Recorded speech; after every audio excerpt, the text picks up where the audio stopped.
welcome to a new video. I hope you're having an amazing day, and today we'll be painting watercolor green apples. So I'm going to quickly go through the materials in case you are interested.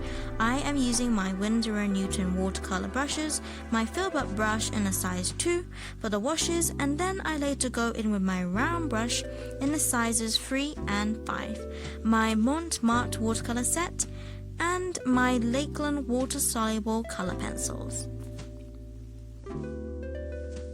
So first things first, I sketched out the outline of my 2 green apples using my fingers to guesstimate how large I was going to paint them, and I also drew in the line where the apples curve into the stalk and also at the bottom of the apple. Then, because this is quite a yellowy green apple, I did a wash of yellow mid to mark out roughly where my light and mid tones would be, and making sure to leave areas for the whitest highlights. And I made sure to do this for both the apples and to keep looking at my photo reference to guide me.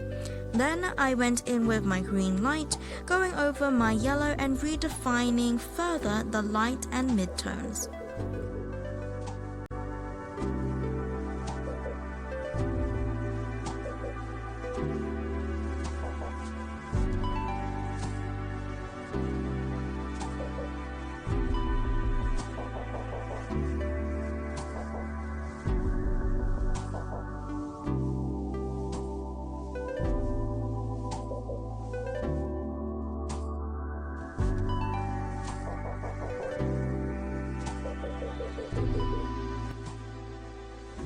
Then I went in with my sap green and marking out my darker tones, which was more around the edges of my apple and the edge of the curve at the top and the bottom of the apple. I made sure to leave time in between the layers for the paint to dry, as I am working with cartridge paper and not watercolor paper, and so having the page too wet and overworked will damage the paper, making it hard to work with.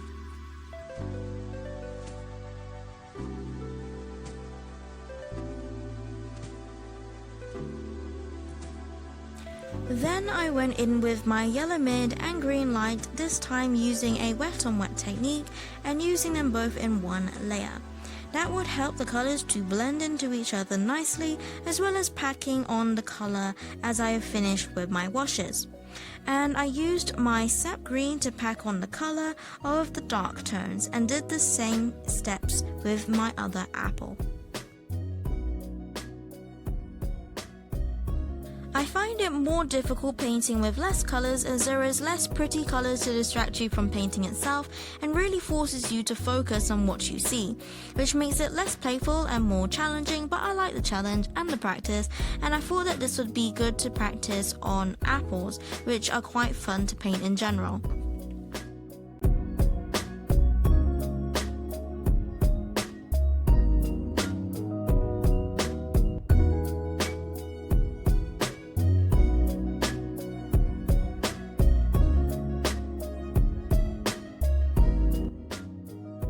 I used Payne's Grey and Burnt Sienna for the stalk and the darkest tones, making a few strokes from the stalk spreading out onto the edge of the apple to help visualize the round form of the apple, and adding sap green on the edge of the apple, adding a little bit of ultramarine to make it darker but still green, and then I also used that for the edge of the apple to make a few strokes on the edge around the top of the apple where the stalk will be.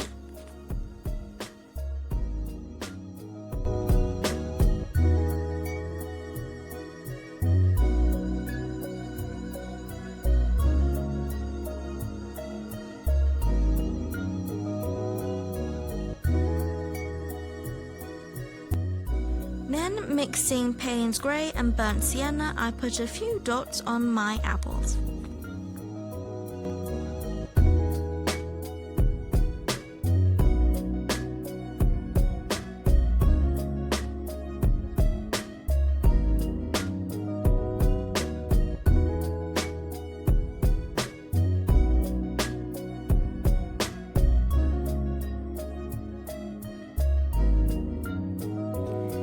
Next was to paint the stalk, and I did this with the color I used for the dots. I did add a little brown to the apple as that is what I saw in my reference photo, then with a bit of burnt sienna, Payne's grey, ultramarine and sap green to make the darks even darker and making some strokes to make the apple more round looking.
Then I added a few more finishing touches, lightening a few areas, adding more green light, smoothing a few harsh strokes, and we are done.